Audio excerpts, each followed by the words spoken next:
나 뱃멀미 심해서 못 가.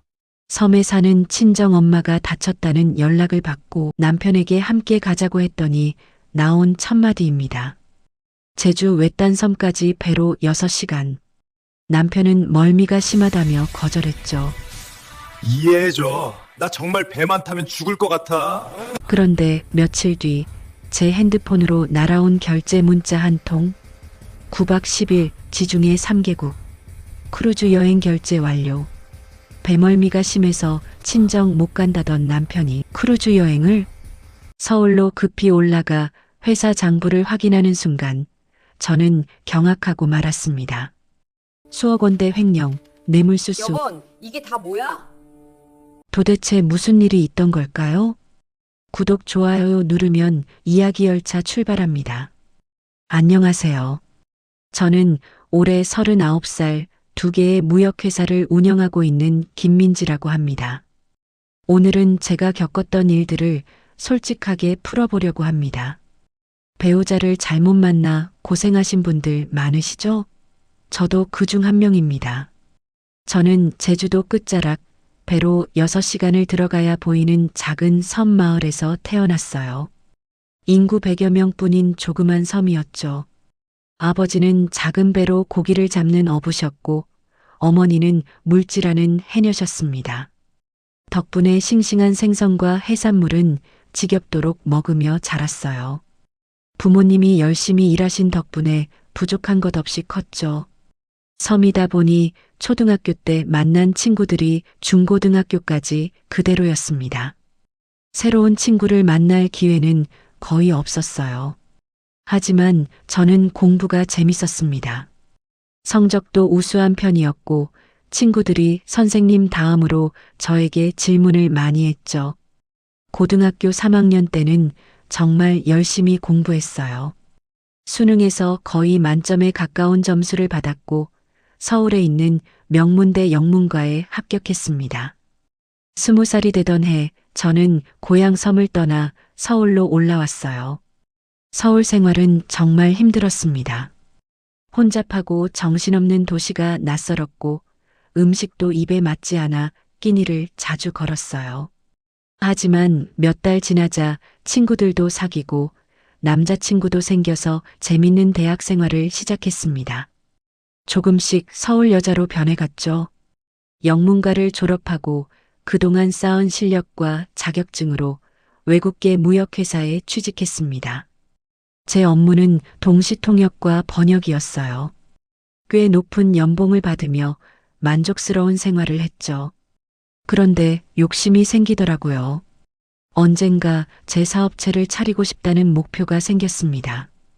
회사에서 여러 외국 바이어들을 만나며 업무 영역을 넓혀갔어요. 통역뿐 아니라 국내 수출업자들과의 미팅까지 담당하게 됐죠. 그렇게 만난 사람이 남편 강태민이었습니다. 중견기업 직원이었던 태민 씨는 업무 미팅을 서너 번 한 후 개인적으로 만나고 싶다고 연락해 왔어요. 저는 남자를 볼 때 착한 인상과 성실함을 중요하게 보는데 태민 씨는 둘 다 갖추고 있었습니다. 자연스럽게 연인이 되었고 3년 뒤 결혼했어요. 제주도 부모님은 딸 걱정 덜었다며 무척 기뻐하셨죠.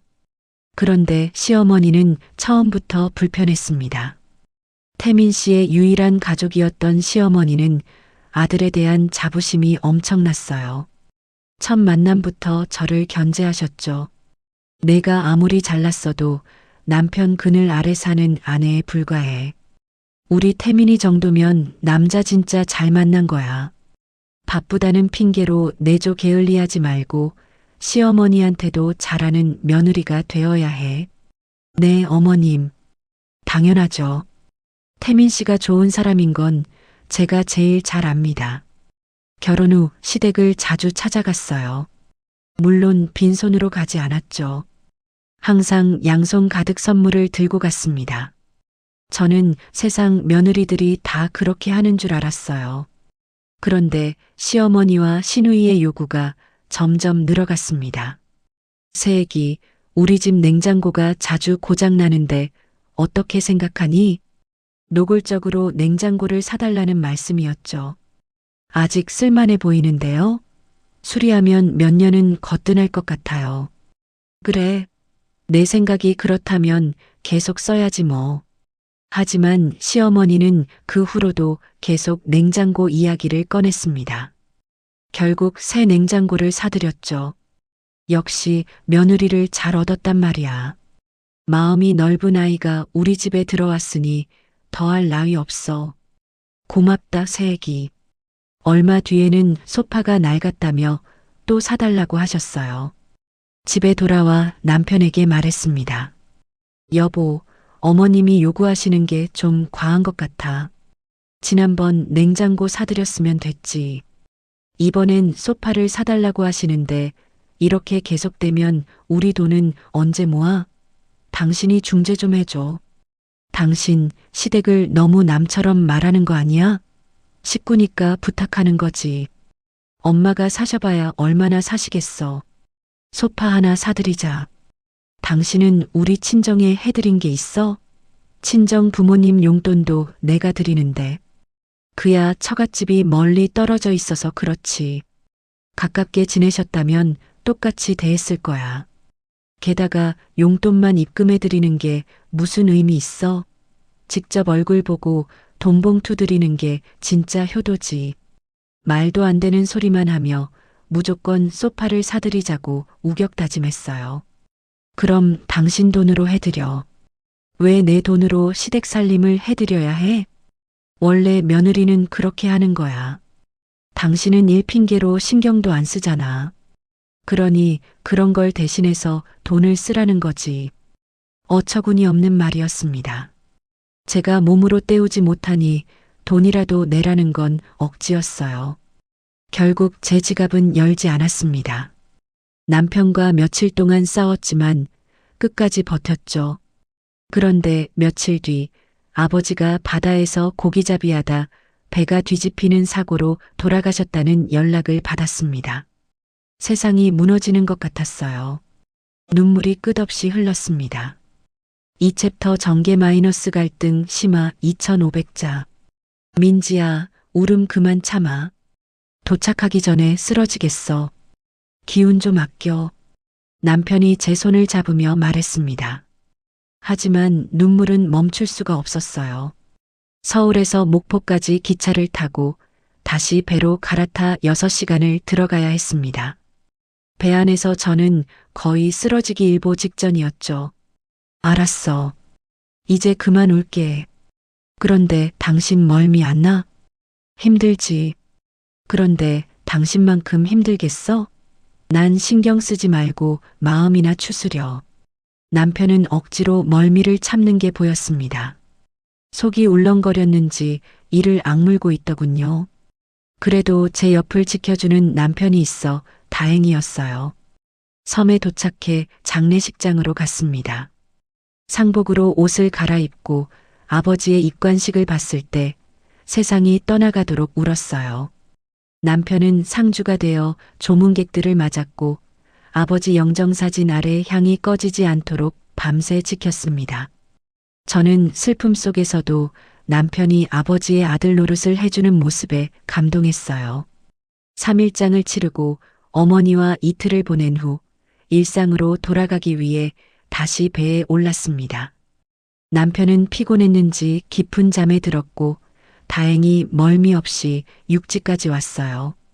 며칠 뒤 저는 남편에게 고마운 마음에 시댁에 소파를 사드렸습니다. 장례식 때 보여준 모습에 제 마음이 열렸거든요. 회사로 복귀해 각자 열심히 일했어요. 맞벌이라 돈이 금세 모였고 더 좋은 집으로 이사 갈 수 있을 것 같았죠. 그런데 얼마 뒤 남편이 회사에서 권고사직을 당했습니다. 하루아침에 백수가 된 거예요. 저는 남편을 탓하고 싶지 않았습니다. 장례식 때 큰 도움을 준 것도 있었고 뜻하지 않게 잘린 거니 위로해 주는 게 아내의 도리라고 생각했어요. 여보, 회사가 인재를 못 지킨 거야. 당신 잘못 없으니까 실망하지 마. 당신은 능력 있는 사람이니까 무슨 일이든 잘할 거야. 당신 진심이야? 역시 나는 마누라 복이 있어. 다른 집 마누라였으면 쫓겨났을 텐데. 빠른 시일 내로 다른 직장 알아볼게. 시댁에 가서 실직 소식을 알렸습니다. 시어머니는 잠시 놀라더니 제 눈치를 보며 말씀하셨어요. 이거 아무래도 새애기가 내 아들 기를 빨아먹어서 그런 것 같다. 내가 전에도 얘기했지. 남편 그늘 아래서 살아야 한다고. 내가 회사에서 잘 나가니 내 아들 기를 빨아먹어서 이 사단이 난 거야. 너무 기가 막혀 뭐라 대꾸를 못하겠더라고요. 하지만 남편이 장례식에서 보여준 모습이 떠올라 가만히 앉아 들었습니다. 그 후로도 남편은 쉽게 취직이 되지 않았어요. 경력직보다 신입을 구하는 회사가 많았고 권고사직 이력 때문에 불러주는 곳이 없었죠. 결국 남편은 간단한 서무 처리를 하는 프리랜서로 일하기 시작했습니다. 벌이는 좋지 않았지만 뭐라도 하려는 의지가 있어 지켜봤어요. 그러다 문득 제가 목표하던 사업이 떠올랐습니다. 남편과 함께 일하면 좋겠다는 생각이 들었어요. 여보, 나도 회사 그만둘까? 우리 사업해보는 게 어때? 나야 그러고 싶지. 근데 내가 받은 퇴직금은 부모님 노후자금으로 다 들어갔잖아. 당신한테 보탤 게 없어. 남편은 받은 퇴직금을 형편이 어려운 시어머니께 모두 드린 상황이었습니다. 괜찮아. 내가 모아둔 자금하고 퇴직금이면 사업장 차리는데 어려움 없어. 당신이 옆에서 도와주면 금세 성공할 것 같아. 정말 내가 할 수 있을지 모르겠지만 기회만 준다면 열심히 할게. 저는 회사를 나와 사업장을 차렸습니다. 남편을 옆에 두니 든든했어요. 제가 하는 사업은 전 직장에서 했던 것처럼 외국 바이어들 상대로 수출입하는 거였어요. 남편은 영어가 안 돼서 간단한 서무와 사무실 청소를 주로 했지만 그래도 큰 도움이 됐죠. 전 직장에서 따라 나온 여직원 둘이 있어서 직원을 따로 구할 필요도 없었습니다. 직원들과 합이 잘 맞으니 회사 성장 속도가 빨랐어요. 1년 만에 연 매출 3억을 달성했고 무역회사 사이에서 꽤 인지도가 올라갔습니다. 영업을 따로 하지 않아도 바이어들이 알아서 찾아왔죠. 시어머니는 내 아들 덕이라며 기세등등 하셨어요. 거 봐라. 내가 뭐랬니? 내 아들 그늘 아래 있으니 일이 술술 풀리잖아. 새애기, 내 돈으로 사업장을 차렸지만 태민이가 거기 앉아 있으니 이런 복을 받은 거야. 사업을 더 확장하기로 했습니다. 수출 품목이 많다 보니 욕심이 생기더라고요. 사업장을 한 곳 더 마련하기로 했죠. 여보, 이번에 새로 차리는 경기도 사업장은 내가 자리 잡을 때까지 내려가 있어야 돼. 당신이 서울에서 관리 좀 해줘. 어려울 거 없어. 그냥 하던 대로 직원들만 잘 관리하면 돼. 정말 맡겨만 주면 열심히 할게. 고마워, 여보. 사업장 하나를 남편과 직원들에게 맡기고 저는 후배들과 함께 경기도로 내려가 따로 운영하기 시작했습니다. 초반에 자리 잡는데 시간이 걸려 평일엔 사무실에서 자고 주말에만 집에 가서 남편을 봤어요. 1년 후 두 사업장 모두 안정됐습니다. 3챕터 전개 마이너스 고립과 결심 2,500자. 일이 바쁘다 보니 시댁에는 거의 가지 못했어요. 물론 멀리 있는 친정에도 갈 여유가 없었고요. 안부 전화만 자주 드리고 용돈을 보내드리는 것으로 대신했습니다. 반면 남편은 시댁에 자주 오가며 아들 노릇을 톡톡히 했어요. 수입이 늘었으니 그동안 못해드린 선물과 용돈을 실컷 드리는 것 같더라고요. 친정이 가까웠더라면 남편이 참 잘해드렸을 텐데 아쉬움이 들었습니다. 그래서 친정 어머니께 여러 번 서울로 올라와 사는 게 어떻겠냐고 물었어요. 엄마, 제가 전원주택 마련해 드릴게요. 여기서 딸이랑 사위 효도 받으면서 편한 노후 보내세요. 됐다. 고향 땅을 떠나는 게 말처럼 쉽니다. 여긴 내 아빠가 돌아가신 곳이야. 여길 떠나면 평생 그리워하며 살게 될 거라고. 어머니는 매번 거절하셨습니다. 그러던 어느 날 시어머니가 등산하다 다리를 다치셔서 저희 집으로 모셨어요. 거동이 불편하셔서 혼자 계시는 것보다 함께 지내는 게 나았죠. 저는 회사 일을 줄이고 집으로 돌아와 시어머니를 정성껏 간호했습니다. 식사 챙겨드리고 산책시켜드리고 말동무 해드렸어요. 한 달 동안 며느리 노릇을 톡톡히 하며 시간을 보냈습니다. 다행히 시어머니는 쾌차하시고 시댁으로 돌아가셨죠. 얼마 지나지 않아 이번에는 친정 어머니가 다쳤다는 소식을 들었습니다. 외삼촌에게서 전화가 왔어요. 민지야, 내 엄마가 며칠 전에 물질하러 나가던 길에 돌길에서 넘어져서 허리를 다치셨다. 많이 다쳐서 누워만 계셔. 네, 많이 다치셨어요? 병원은 가봤어요? 응, 수술이 필요한 건 아니래. 근데 몇 달 동안은 물질하지 말라더라. 회복하는데 오래 걸릴 것 같아. 민지야, 바쁘겠지만 한번 들러줬으면 좋겠어. 당연히 가야죠. 바쁜 일 다 정리하고 2주 정도 휴가 내서 내려갈게요. 크게 다치지 않으셔서 다행이었지만 거동이 불편하다는 말이 계속 마음에 걸렸습니다. 하루빨리 내려가야겠다고 생각했어요. 집에서 남편을 만나 어머니 이야기를 꺼냈습니다. 여보, 엄마가 다쳤대. 우리 같이 병문안 가자. 장모님 괜찮으세요? 응. 크게 다친 건 아닌데 거동이 불편하시대. 2주 정도 내려가 있으려고. 그런데 말이야. 나 사실 지난번 장인어른 장례식 갔을 때 그 배멀미가 너무 심해서 죽는 줄 알았어. 그땐 당신한테 내색 못했는데 서울 돌아와서도 멀미가 안 풀려서 한참 고생했거든. 뜻밖의 대답에 당황했습니다. 그랬어? 많이 힘들었겠네. 그렇다고 친정에 아예 안 갈 건 아니잖아. 우리 엄마 얼굴 본 지 거의 2년 됐는데 당신이 같이 가면 좋겠어. 게다가 내가 시어머니 모신 것도 있잖아. 양가 부모님 똑같이 대해야지. 여보, 나도 그러고 싶은데. 이번엔 말고 다음에 가면 안 될까? 너무 장거리라 힘들 것 같아. 요즘 일도 힘들어서 제대로 쉬지 못했어. 실망감이 밀려왔습니다. 당신 너무 이기적인 거 아니야? 시어머니 부르면 언제든 달려가서 아들 노릇하면서 갖고 싶은 것도 다 사드리고 퇴직금까지 다 드렸으면서 친정엄마 병문안 가자는데 당신 컨디션 먼저 생각하는 건 너무하잖아. 아니, 배멀미하는 사람이 6시간 넘게 배 타는 건 정말 곤욕이야. 나도 장모님 가깝게 계시면 사위 노릇하고도 남지. 근데 상황이 다르잖아. 다음엔 꼭 같이 갈 테니까 이번엔 혼자 다녀와. 저는 언성을 높였습니다. 이런 식으로 나오기야? 솔직히 당신이 누구 덕에 이렇게 먹고 살고 시어머니한테 효도할 수 있었던 건데.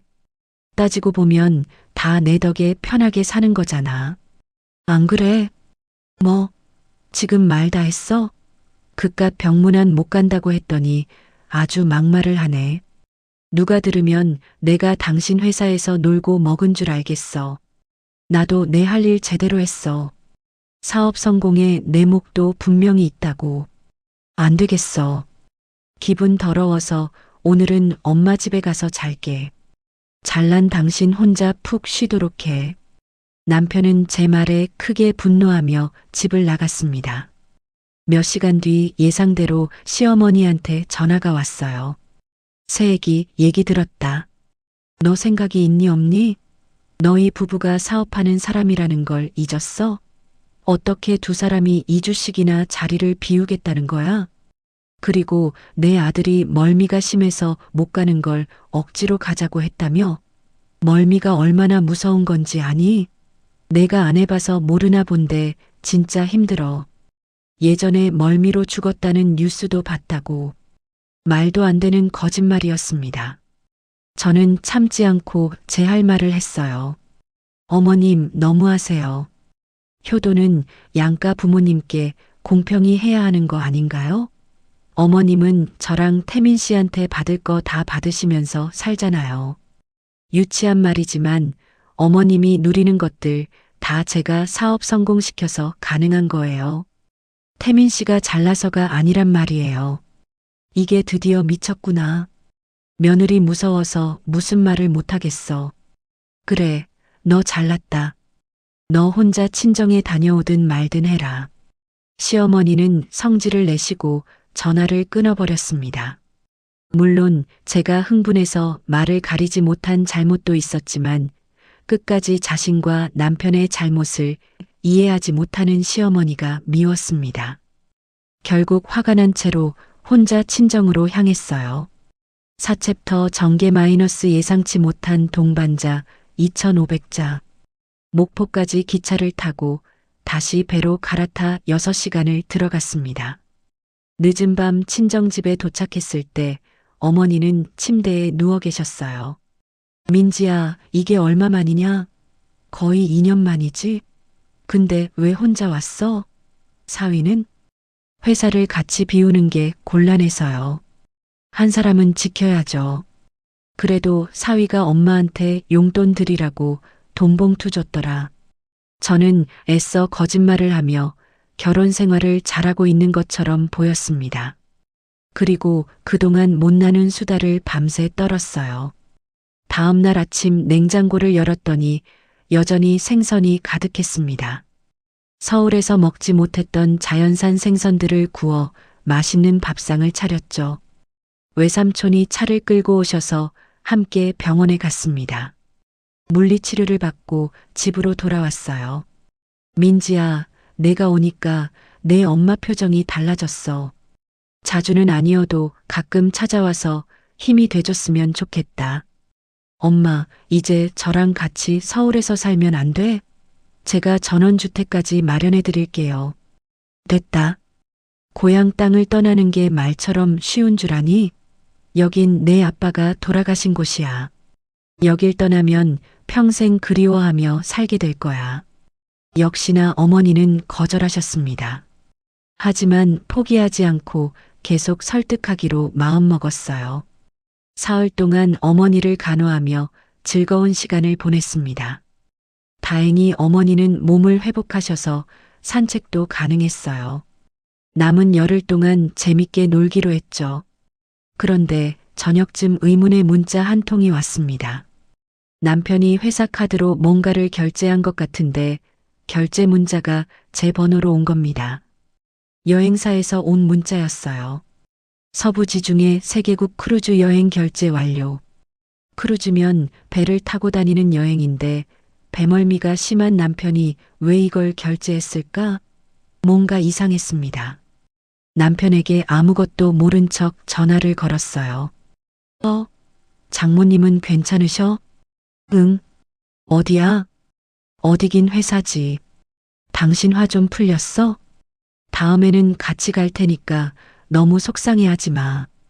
간 김에 푹 쉬고 와. 그래. 당신도 시어머니랑 어디 바람이라도 쐬고 와. 바람? 에이, 내가 그럴 시간이 어딨어. 그리고 나도 양심이 있지. 장모님 아프신데 어떻게 놀러 다니겠어. 당신은 아무것도 신경 쓰지 말고 장모님이랑 잘 보내고 와. 남편의 떨리는 목소리를 듣고 거짓말을 한다는 걸 깨달았습니다. 배멀미로 장모님 문병은 힘들다더니 제가 없는 사이 크루즈 여행을 떠나다니 말이나 됩니까? 가만히 있으면 바보 멍청이라는 생각이 들었어요. 서울로 올라가서 제 두 눈으로 확인해야 했습니다. 어머니께 죄송하다고 말하고 조만간 다시 오겠다고 말씀드렸습니다. 다음 날 섬을 떠나 서울로 올라갔어요. 집에 들어가 남편 옷장을 열었더니 짐을 싼 흔적이 역력했습니다. 여행 가방도 사라졌죠. 크루즈 여행을 떠난 게 분명했어요. 그래도 혹시나 해서 제가 맡긴 서울 사업장을 찾아갔습니다. 사무실에 들어서자 직원들이 일어나 인사했습니다. 수고 많아요. 역시나 남편 자리는 비어 있었어요. 박 과장에게 물었습니다. 강 이사가 어디 갔나요? 그게 이사님은 지금 거래처 사람 만나러 외근 나가셨습니다. 오늘은 안 들어오실 거예요. 직원이 남편의 비밀을 감춰주려는 게 보였습니다. 거래처 누구요? 제가 모르는 거래처는 없을 텐데. 그러니까 그게 박 과장님, 저 여기 대표예요. 거짓말할 생각이라면 안 하시는 게 좋을 거예요. 박 과장은 체념한 표정으로 말했습니다. 알겠습니다. 이사님은 지금 여행 떠나셨어요. 열흘 정도 걸릴 거라고 하셨습니다. 누가 찾으면 거래처 핑계대라고 하셔서 분노가 치솟았습니다. 남편을 용서하지 않기로 다짐했어요. 박 과장님, 온 김에 브리핑 좀 받을 수 있을까요? 현 매출 상황과 거래처, 수출 상황 보고 준비해 주세요. 30분이면 충분하죠? 직원들이 부랴부랴 준비했습니다. 이윽고 매출 상황을 발표하는데 뭔가 석연찮은 부분이 있었어요. 수익 구조에 이름 모를 회사가 끼어 있더라고요. 잠깐, 저기 회사는 뭐죠?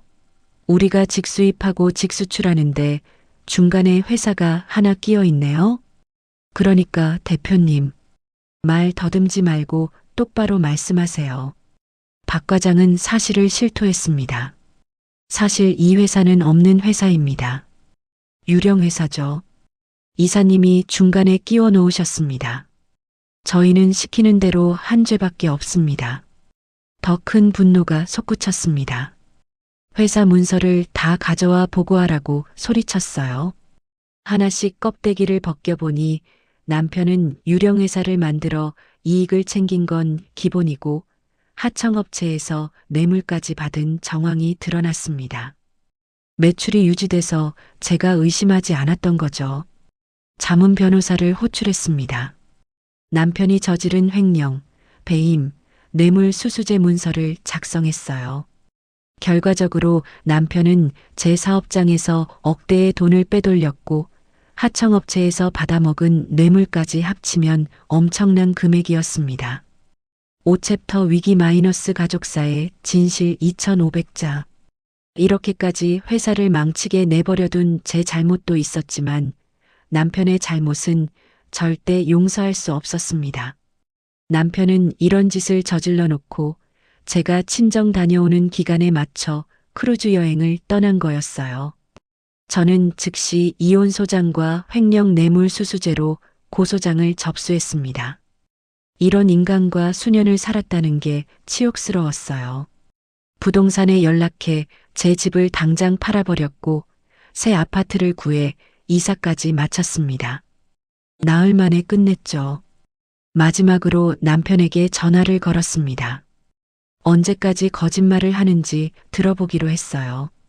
여보, 회사야? 많이 바빠? 당신은 걱정하지 마. 내가 직원들 시켜서 일 잘 해나가고 있으니까 장모님이랑 좋은 시간 보내고 와.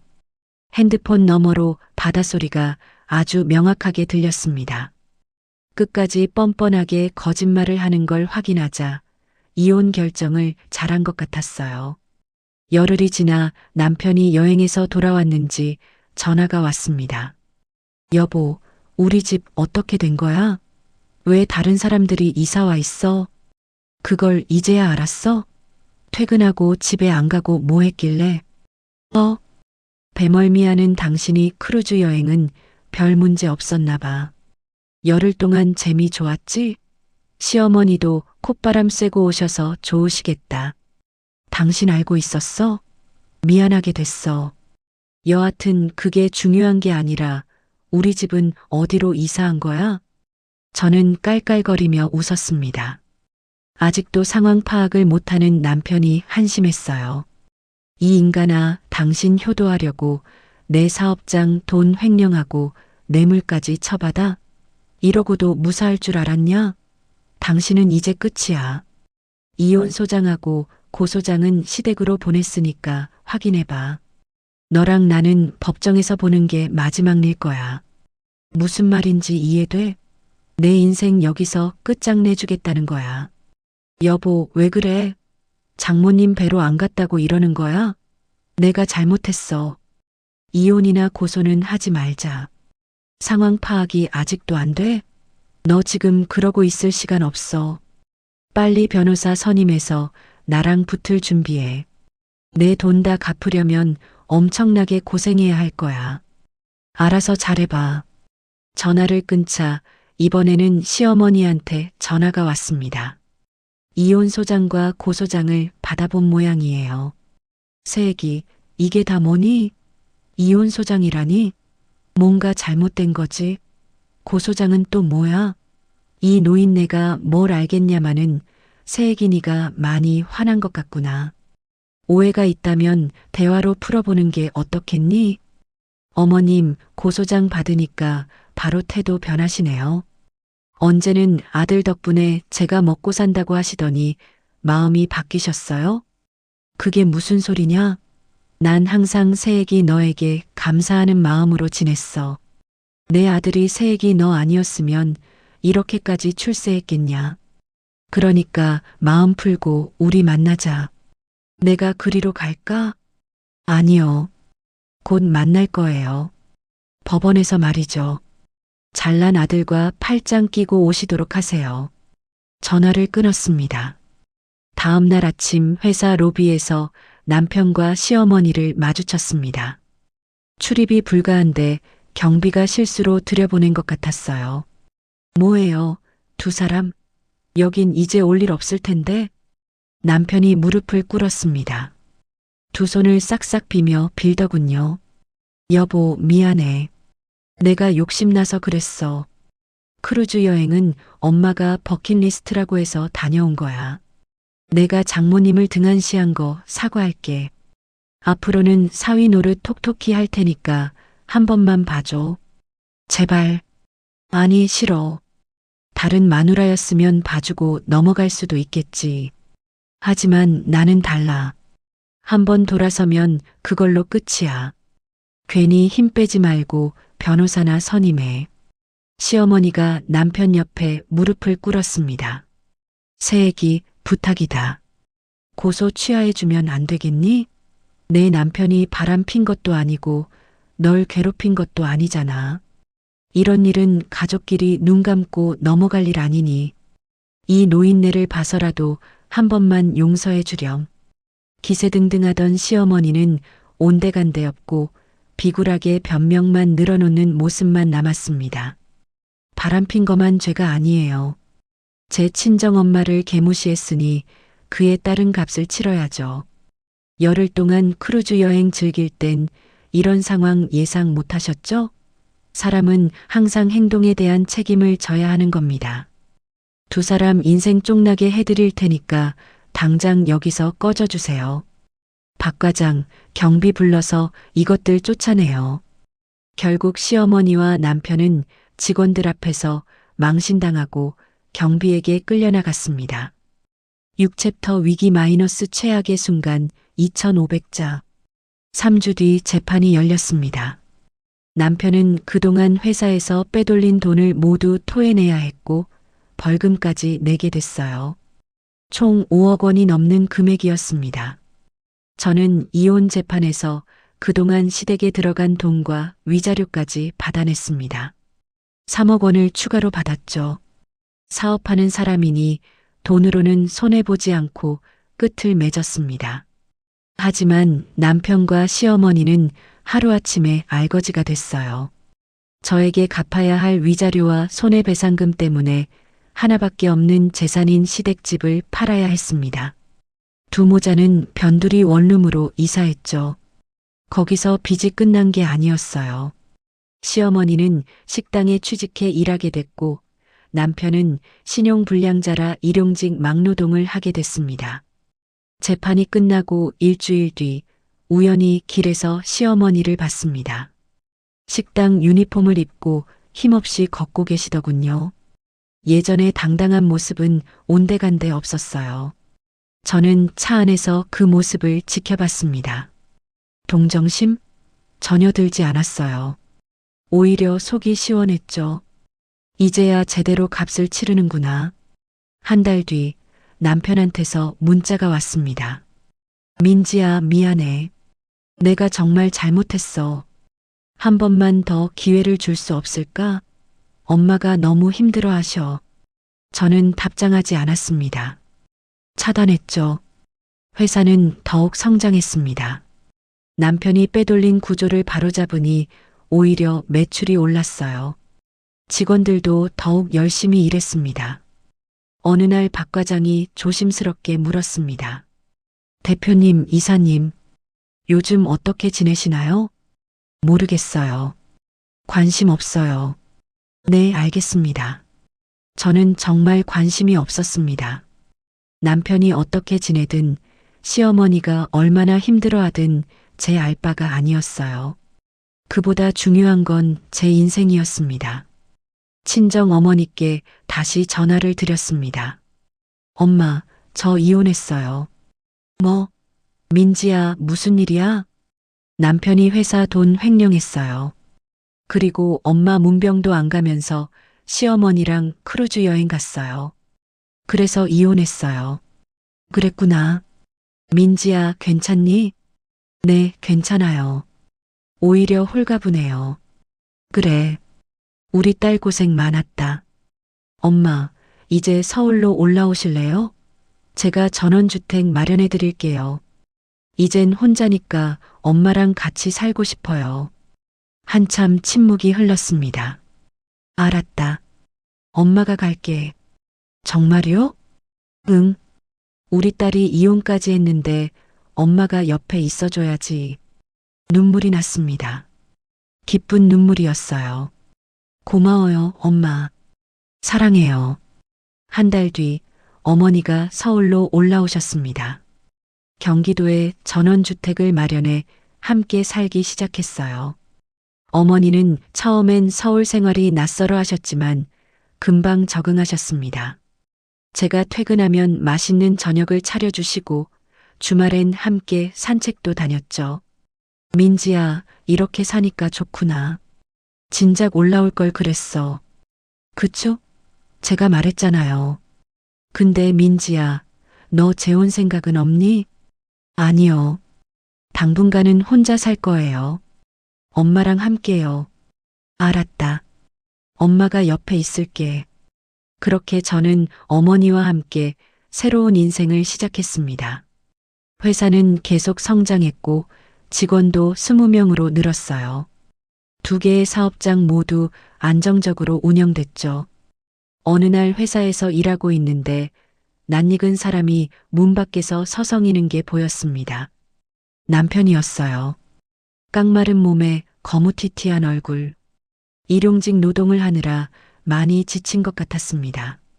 저는 창문 너머로 그를 바라봤습니다. 남편도 저를 봤어요.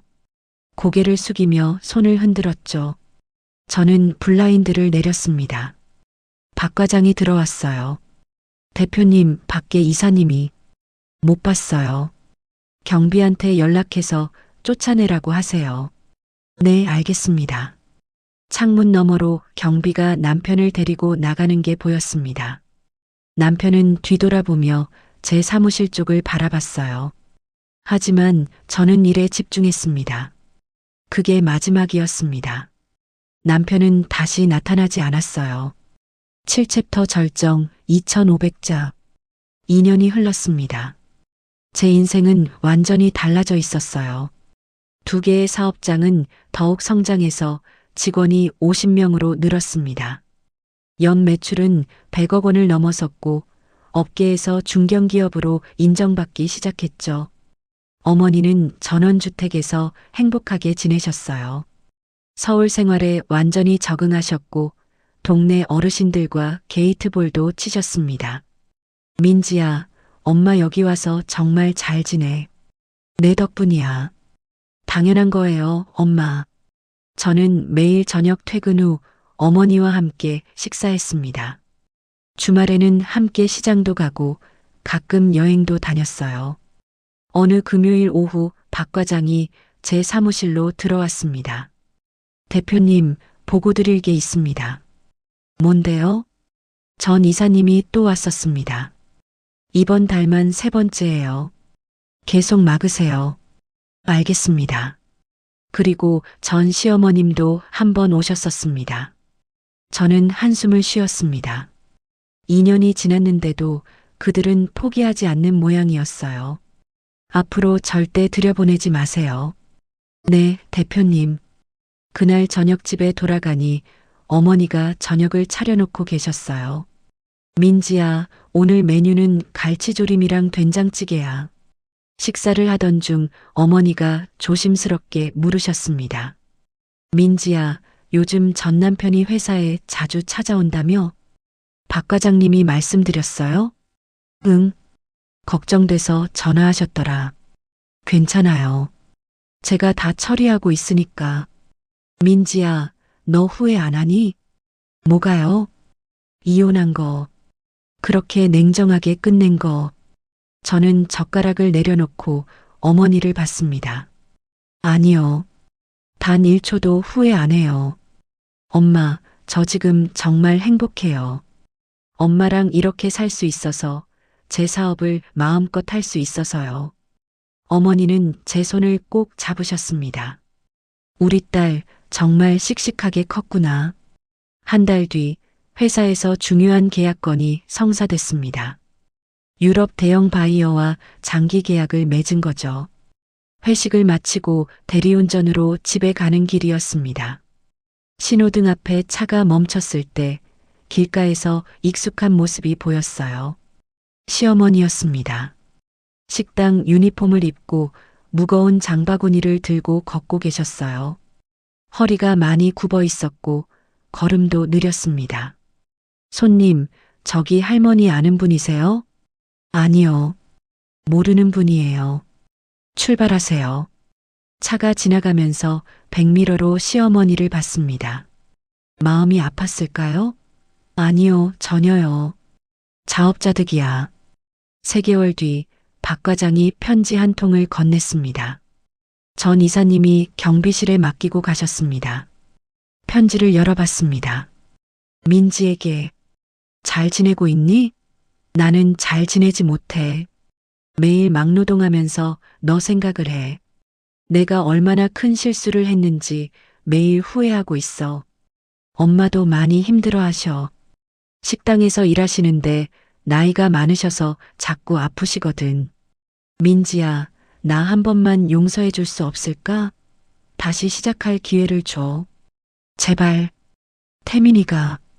편지를 다 읽고 저는 웃음이 났습니다. 비웃음이었죠. 아직도 상황 파악을 못하네. 편지를 찢어서 쓰레기통에 버렸습니다. 다음 날 아침 박 과장을 불렀습니다. 박 과장님, 앞으로 전 이사나 전 시어머니가 오면 경찰 부르세요. 네. 경찰이요? 네. 업무 방해로 신고하세요. 더 이상 봐줄 생각 없어요. 일주일 뒤 남편이 또 찾아왔습니다. 경비의 재질을 뿌리치고 회사 안으로 들어오려고 했죠. 경비가 경찰을 불렀고 남편은 경찰에게 끌려갔습니다. 저는 창문 너머로 그 광경을 지켜봤습니다. 남편은 끌려가면서도 제 사무실을 계속 쳐다봤어요. 하지만 저는 블라인드를 내렸습니다. 이제 진짜 끝이야. 그날 저녁 집에 돌아가니 어머니가 걱정스러운 얼굴로 기다리고 계셨어요. 민지야, 오늘 무슨 일 있었다며? 아무것도 아니에요. 그냥 정리했어요. 정리? 네. 이제 다신 안 볼 거예요. 완전히 끝냈어요. 어머니는 제 얼굴을 한참 들여다보시더니 고개를 끄덕이셨습니다. 그래. 내 판단을 믿는다. 다음 날 박 과장이 보고했습니다. 대표님, 전 이사님 측 변호사에게서 연락 왔습니다. 업무 방해 건은 사과하신다고 합니다. 앞으로 회사에 찾아오지 않겠다고 약속하셨습니다. 그래요. 드디어 그들도 포기한 모양이었습니다. 점심시간에 혼자 사무실에 앉아 창밖을 바라봤습니다. 맑은 하늘이 보였어요. 끝났구나. 진짜로. 마음이 후련했습니다. 2년 동안 계속 신경 쓰였던 일들이 완전히 정리됐죠. 핸드폰을 꺼내 어머니께 문자를 보냈습니다. 엄마 사랑해요. 오늘 저녁은 제가 맛있는 거 사갈게요. 곧 답장이 왔습니다. 그래, 우리 딸. 엄마도 사랑한다. 저는 미소를 지으며 다시 일에 집중했습니다. 이제 앞만 보고 가면 됐어요. 과거는 과거일 뿐이었으니까요. 8챕터 결말 2500자. 그로부터 1년이 또 지났습니다. 어느덧 제가 이혼한 지 3년이 됐네요. 회사는 직원이 100명에 가까워졌고 세 번째 사업장도 열었습니다. 연 매출은 200억 원을 넘어섰죠. 각종 세미나와 강연 요청도 들어왔어요. 처음엔 부담스러웠지만 몇 번 나가보니 재밌더라고요. 대표님, 성공의 비결이 뭔가요? 포기하지 않는 거요. 그리고 나를 믿는 것. 강연 후 집에 돌아가면 어머니가 항상 기다리고 계셨습니다. 민지야, 오늘 강연 어땠어? 좋았어요. 엄마 덕분이에요. 어느 토요일 오후 어머니와 함께 백화점에 쇼핑을 갔습니다. 옷 매장을 둘러보는데 누군가 제 이름을 불렀어요. 민지야? 돌아보니 시어머니였습니다. 3년 만에 보는 시어머니는 완전히 달라져 있었어요. 머리는 새하얗게 새고 얼굴은 주름투성이에 허리까지 굽어 있었죠. 어머님, 민지야, 정말 오랜만이구나. 제 옆 어머니가 조용히 물으셨어요. 민지야, 이분이? 엄마, 전 시어머니세요. 시어머니는 제 어머니께 깊이 인사하셨습니다. 사돈댁, 그동안 건강하셨습니까? 네. 시어머니가 저를 봤습니다. 눈가에 눈물이 맺혀 있었어요. 민지야, 너 정말 잘 되고 있구나. 뉴스에서 봤어. 큰 기업이 됐다며? 네. 정말 대단해. 넌 원래 능력 있는 아이였어. 예전엔 아들 덕분이라고 하셨잖아요. 그건 내가 잘못 생각한 거야. 미안하다. 사과는 필요 없어요. 어머님, 저 바빠요. 먼저 가볼게요. 저는 어머니 손을 잡고 그 자리를 떠났습니다. 백화점을 나와 어머니가 물으셨습니다. 민지야, 괜찮니? 네, 괜찮아요. 그냥 남 같아요. 정말 그랬습니다. 아무 감정이 들지 않았어요. 그냥 길에서 마주친 낯선 노인 같았습니다. 다음 날 회사에 출근했을 때 박 과장이 심각한 표정으로 들어왔습니다. 대표님, 전 이사님이 돌아가셨다고 합니다. 네, 산업재해였습니다. 건설 현장에서 사고가 났다고요. 한동안 말을 잇지 못했습니다. 알겠습니다. 장례식에는 안 가요. 저녁에 집에 돌아가 어머니께 말씀드렸습니다. 엄마, 전 남편이 돌아가셨대요. 뭐라고? 산업재해였대요. 어머니는 한동안 말씀이 없으셨습니다. 민지야, 장례식 갈 거니? 모르겠어요. 그날 밤 잠이 오지 않았습니다. 남편과의 추억들이 주마등처럼 스쳐 지나갔어요. 시어머니는 매일 회사 앞에 오셨습니다. 일주일째 되던 날 저는 결국 내려갔습니다. 로비에 검은 상복을 입은 시어머니가 앉아 계셨어요. 민지야, 용건만 말씀하세요. 장례식에 와줄 수 있니? 제발. 싫어요. 저한테 남편은 3년 전에 죽었어요. 법적으로 남이라고요. 시어머니는 무릎을 꿇었습니다. 민지야, 제발. 이 늙은이가 죽기 전에 한 번만 용서를 구하고 싶구나. 용서요? 저는 차갑게 웃었습니다. 어머님, 용서는 필요 없어요. 전 이미 잊었으니까요. 이제 저도 잊어주세요. 경비님, 이분 모셔드리세요. 시어머니는 끌려가면서도 계속 제 이름을 불렀어요. 하지만 저는 돌아보지 않았습니다. 그날 저녁 어머니께 모든 걸 말씀드렸습니다. 엄마, 제가 너무 냉정한 걸까요? 어머니는 한참을 생각하시더니 말씀하셨어요. 민지야, 엄마는 내가 용서해줬으면 좋겠어. 용서는 상대방을 위한 게 아니야. 너 자신을 위한 거야. 저는 울음이 터졌습니다. 엄마, 저 어떻게 용서해요? 알아. 엄마가 다 알아. 다음 날 저는 장례식장으로 갔습니다. 3년 만에 보는 남편의 영정사진. 여전히 착한 인상이었어요. 시어머니가 달려왔습니다. 민지야, 조문하러 왔어요. 저는 영정사진 앞에 절을 올렸습니다. 여보, 잘 가요. 장례식을 마치고 나올 때 시어머니가 제 손을 잡았습니다. 민지야, 정말 미안하다. 알아요. 용서해달라는 말은 안 할게. 그냥 내가 행복했으면 좋겠어. 저는 시어머니의 손을 꽉 잡았습니다. 어머님도 건강하세요. 집으로 돌아와 어머니께 전화했습니다. 엄마, 다녀왔어요. 마음이 좀 편해졌니? 네. 조금요. 그날 밤 저는 처음으로 평온하게 잠들었습니다. 용서했다기보다는 그냥 놓아준 거였어요. 6개월이 지났습니다. 회사는 여전히 잘 되고 있고 어머니는 건강하게 지내십니다. 저는 가끔 남편 생각을 합니다. 미워하지는 않아요. 그냥 안타까울 뿐이죠. 오늘도 회사에 출근해서 일합니다. 퇴근 후에는 어머니와 저녁을 먹고 함께 TV를 봅니다. 민지야, 행복하니? 네, 엄마. 행복해요. 완벽하지는 않지만 충분히 좋은 삶입니다. 창밖을 바라봅니다. 해가 지고 있어요. 그렇게 저는 오늘도 내일도 살아갑니다. 오늘 사연도 잘 들으셨나요? 잘 들으셨다면 구독과 좋아요 부탁드립니다. 구독과 좋아요는 제작에 큰 힘이 됩니다. 남은 하루도 행복하세요.